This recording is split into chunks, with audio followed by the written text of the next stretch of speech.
Monkey D. Dragon is hiding a ridiculous power. What's even more ridiculous is how a character we have not seen in combat since his introduction over 2 decades ago is highly touted as one of the most feared individuals in the series and carries so much anticipation about himself and the true nature of his yet-to-be revealed ability. But by the end of the series, Monkey D. Dragon just might turn out to be one of the most powerful characters we will ever see in the story, and Egghead Island may have just revealed what exactly is the type of power Dragon holds in his hands. And once I've told you what that power possibly could be, you may be surprised to find that it's something that has been staring us in the face all along. But before we get into Dragon's real power and main form of combat, we need to first discuss something that will tie us into this reveal and will help us further understand why I believe Dragon's ability fits so well with his character. Monkey D. Dragon is the head of the Revolutionary Army. He leads an extremely powerful military organization that directly opposes the world government. The personal reasons that led to this ideology is still unknown. All that has been revealed so far is that he seeks to change the world and abolish the current policy and world order. Similarly to his son Luffy, Dragon leads a group that helps free individuals. Although Luffy does this mostly by fighting his fellow pirates who oppressively rule over islands, Dragon does the same with those kingdoms currently ruled over by the world government. This father and son duo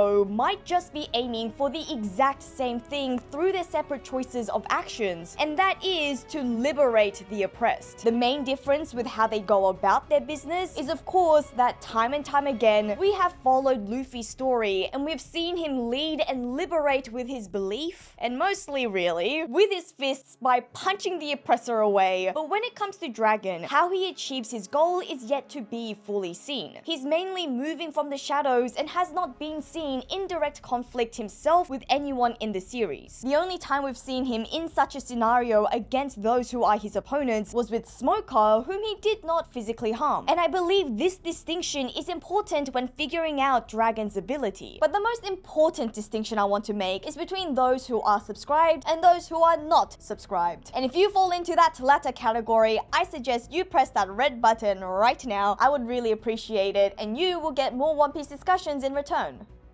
Dragon wants to change the world, but I believe Dragon himself doesn't carry the idea that violence is the answer to achieve his goal. Hence why he chose to create an entirely new group to oppose the world government, mainly operating in secret, always making calculated moves in the shadows. Yes, during his mission to change the world, the reality of blood loss is unavoidable. After all, the Revolutionary Army is stockpiling weapons to build their own military strength, so they are preparing to exchange fire if necessary. But I believe that if personally, Dragon himself has a choice to resolve a conflict and attain what he is fighting for, he would do so with minimal death tolls. Because through all of his actions, we haven't seen him pose as an actual threat or directly deliver threatening words to anyone during his, admittedly, very few appearances throughout the series. Contrast that to Shanks' threatening words when it came to protecting Luffy, even against a relatively weaker villain in Higuma in comparison to a Marine captain. There are other legendary figures in the series with very few appearances, and they have all been clearly hinted to be a much more combative threat even before we see them in real combat, but not Dragon. Apart from the influence his name carries, nothing about his history is told in a way that suggests he has been involved in direct conflict with anyone. Whenever someone speaks of Dragon, it's never about him defeating or even having dueled against one of the legendary and powerful figures in the series. But even prior to their introductions, notably powerful characters have been linked to legendary clashes. Whitebeard went toe-to-toe against the late Pirate King. Garp was similarly known to have cornered Roger multiple times, and along with Sengoku being the only Marines Roger considered to be worth his time. Shanks and Mihawk's legendary duels is up there with some of the most interesting dynamics in the series. We even got a mention of the Kaido versus Moria history, and so on. But apart from his speculated connection to Akainu, mainly due to the seeming obsession the Marine Admiral has in killing his son, Dragon has no clear contemporary, or at least such a rivalry hasn't been revealed yet. Nothing to hype him up in terms of individual combat ability. And I know this is not because he is weaker than those aforementioned names, but I believe it's due to his story and his method of actions in the past. You would think that being known as the world's worst criminal, that the reputation his name carries is not just mostly to do with his massive world influence. There must must be an actual combative threat to this mysterious man that the world government fears. We just don't know much about it yet because I believe that whilst being an extremely powerful individual, Monkey D. Dragon by nature is a pacifist. A pacifist? Wait, I thought this was going to be a video about how Dragon has the most ridiculous ability ever seen in the series. So that must mean he can fight, right? Yes. But Dragon being a pacifist who does not like fighting and Dragon being one of the most powerful beings in the series can both be true, and here's why. Do I think that Dragon just has an extremely powerful ability that is way too extreme for him to use because he would be able to beat anyone instantly?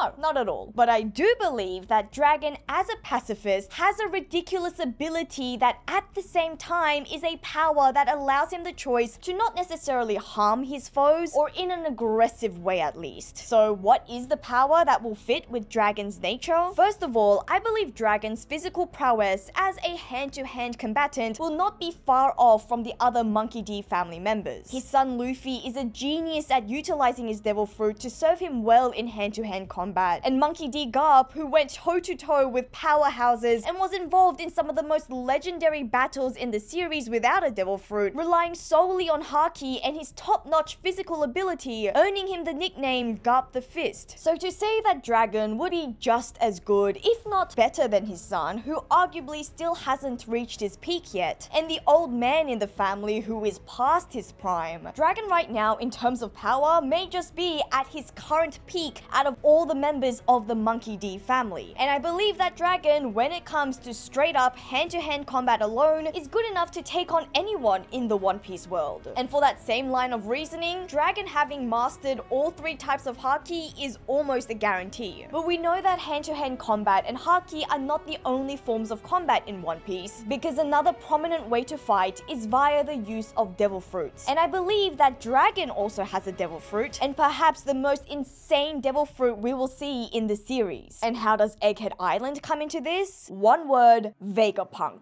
Vegapunk and his inventions. The recent events of One Piece revealed the seemingly close relationship between the head of the Revolutionary Army, Dragon, and the smartest mind in the series, Vegapunk. Displaying worrying words towards Vegapunk's prediction that the genius scientist might meet his end soon, these two definitely share a history, and based on their brief interaction, it's safe to assume that Dragon's opinion of Vegapunk as a person is a favorable one. And wow, that is massive. Two of the most reputable characters in the series potentially having a long history. A history that is perhaps about them having the same goal of taking down the tyrannical world government. Because while Vegapunk works for the world government, the recent development concerning CP0 wanting to eliminate the scientist leads me to believe that Vegapunk is about to reveal his true allegiance, and perhaps the world government are even aware of this fact, allowing the scientist to continue his work because the benefit is greater than the risk of losses. It may well be that Dragon and Vegapunk have the same goal and have been plotting towards this goal from the very beginning, and the power that Dragon currently holds is all thanks to Vegapunk. Dragon and Vegapunk knew that they will face powerful enemies during their mission, and that the world government's top brass is full of powerful devil fruit users. So these two came up with something that can prove advantageous against such powers. Isn't it weird that throughout the series we've seen countless of devil fruits, with the most memorable ones being those possessing elemental properties such as ice, earth, lightning, and fire, but we have not seen a devil fruit that controls the element of wind and water. Yet I believe this devil fruit does exist, and I believe it's Dragon's devil fruit that houses this ability. And that ability is something that Vegapunk has always been obsessed with perfecting: the ability to control the weather. Yes, that's right, it's the weather fruit, or something along those lines, but for the purposes of this video, that's what we're gonna call it. Dragon and Vegapunk's newly revealed connection could show us that Vegapunk has indeed perfected his research of controlling the weather and has put it into practice, however, not merely through a device, but through a devil fruit. The man who studied both devil fruits and weather control have combined these abilities and gave it to one of the most powerful characters in the series to aid in his quest to take down the world government. Vegapunk created the weather fruit and gave it to Dragon. Vegapunk has been obsessed with the idea of controlling the weather since a young age, something he has achieved as we've now come to see, but not only through a weather device, but by creating a devil fruit that allows allows one to control the weather. And instead of eating it himself, he fed it to Dragon, since Dragon is a much better fighter than he is. And if the case turns out to be that Dragon's devil fruit is natural and not man-made a la Vegapunk, the speculation then shifts the other way, with Dragon helping Vegapunk instead, helping the scientist understand and perfect his weather research by studying Dragon's weather fruit. This would also be right up Vegapunk's alley, as we know of his study conducted on Kaido to produce Momonosuke's devil fruit, and these studies instead being what helped in his perfection of his weather controlling device. Either way, Dragon having the weather no Mi. This gives Dragon the potential to control anything weather related, such as rain, lightning, release a gush of wind, or even break out a literal storm. And the most important ability that can be